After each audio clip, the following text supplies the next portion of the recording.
All right. Hey, everyone. This is Cam here in the makeshift garage at my mom's place in Charlotte. So, I'm going to talk about producing content at scale, and I'm just going to continue on with my day as I start to do that.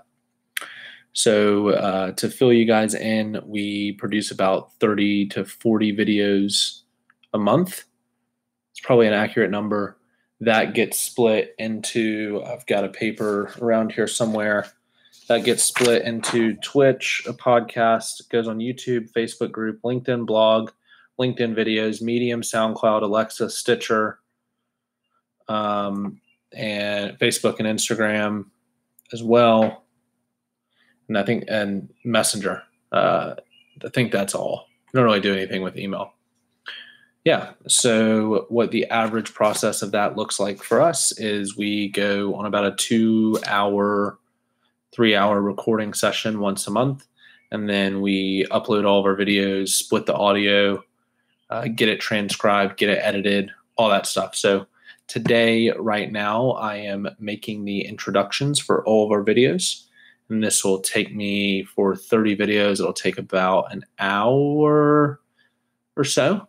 So what I do is I go into Google Drive where they are and I hit play on one of the videos to remind myself what we talked about in it. And then I use the handy dandy iPhone with a little lapel mic and I record in here and then I upload. Let's see if you can see that. No, you can't see that. Okay, well, there's a whole bunch of them in there. There we go. We'll get close enough. It's backwards. So we've got, we're putting out a bunch of content around the 80-20 principle, how to deliver value, how to hire for social media, for example, content rules, meetup versus Facebook, sharing your personality, don't compete on price, stop spreading yourself thin on content.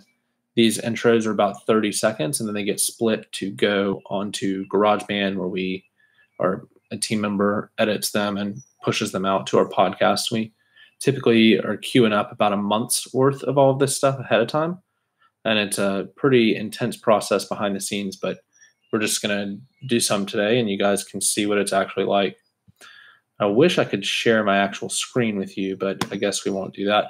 I've got Google Drive open. I have a video folder that says raw in it because the video hasn't been edited. We edit the video for for Instagram and Snapchat. We don't edit it for Facebook and LinkedIn. So we've got a raw folder and then it's sorted out by week. So we have week 1, 2, 3, 4. Then we'll archive these weeks and replenish them with new content. And then there's some other videos that we either decided not to use or decided that they're not quite right at this point. So about 30 minutes ago, I got started. I did week 1 and week 2 of recordings, and now I'm on to week 3. So I just did 80-20 principle, which will come out in about 2 weeks. I just did spread yourself too thin on content. I'm about to do how to find content ideas. So what we do is we have an audio sample in here that's split from the video, and then we have the actual video. I typically just use the audio portion and play about 20 seconds of it or so, because at that point I can remember when we recorded it and what was going on. I used to rewatch the videos, and the video takes a lot longer to open. So it's a lot slower of a process. If you do it with just the audio, which is an M4A file, it'll play instantly. So we'll go ahead and play one. I don't know if this will play over YouTube, but we'll see. Hey there, Chris with Recruiting Leaders. Want to give you a tip on how to write better content and how to find content ideas to attract your customers and clients. Okay.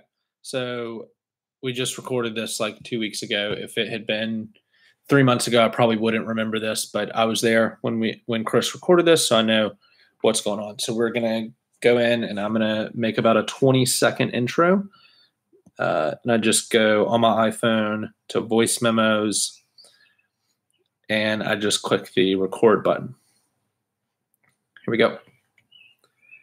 Hi, everyone. This is Cam from the Recruiting Leaders podcast. Today, we're going to listen to about a 2-minute clip from Chris where he goes into some hacks that you can use to ensure that the content that you're going to put out is effective So you don't use a whole bunch of effort in doing so without people that are going to enjoy it. Hope you enjoyed this clip. If you do, let me know in the comments below. Give us a good rating on iTunes or Google Play. Thanks for listening.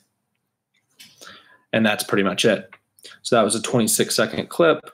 That one was a little different than usual, but I'm getting used to the live streaming and making sure that I'm in the screen. And then all I do when I save the voice memo is I title it the same as the videos are. So how to get content ideas. And then I save it, and then I go back to the other one. So I go back to the folder. So I've done that one now. So I've done 80-20 principle, spread yourself too thin on content, how to find content ideas, BS content to sell services is the next one that I'm going to do. And I did this video myself, so I don't actually need to re-listen to it. Hi, everyone. This is Cam from the Recruiting Leaders Podcast. I'm really excited to share this clip with you because it's something that I've started calling vendors out on. A lot of vendors like to put out content, but it's kind of half-assed, excuse my language, where it's a lot of stuff that gets you started, but it doesn't actually solve any of your problems. And the only way to solve your problems is to pay them. I think that that's the wrong way to think about content. And in this clip, I go through exactly how you should think about it and how to tell when people are doing that. And there you go. There's another one. And I just hit done on my iPhone and I title it BS to sell BS content to sell services. I hit save. There we go. Purchasing habits. Okay, I don't actually remember this one, so I'll play it. But I do this process, and it takes just a few minutes per video. And then what I do once I have all of the recordings on my iPhone is I use AirDrop, and then I AirDrop all of these files back to my computer. I used to use GarageBand to record them as I went and edit them on the fly. But now that this is so streamlined, it's just way easier to do it from my phone and then AirDrop them back. Dealing with like a full-fledged computer app is not the easiest thing to do. Awesome. So as you can see, this takes not long actually. In each video we record it for about 2 to 3 minutes. 1 to 3 minutes actually. Some get split into 1-minute clips that go out on YouTube or on Instagram or Snap. But the whole idea is that you sit down once a month and you can record SoundCloud, Alexa, you get it. It's a pretty quick little glimpse into what it actually takes to do all this stuff.